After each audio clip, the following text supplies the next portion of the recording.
en 'n lekker hartlike goeiemôre vir jou. Man, ek kry gisterand 'n pragtige ding omtrent April.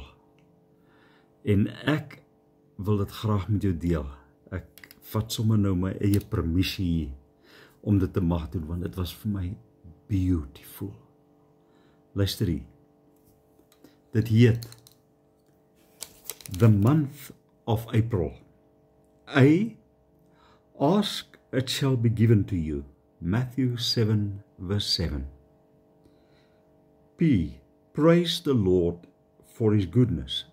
Psalm 13, verse 30.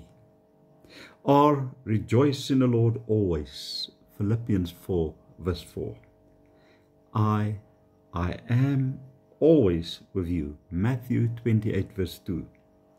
And the L, let everything that have breath praise the Lord. Psalm 150, verse 6.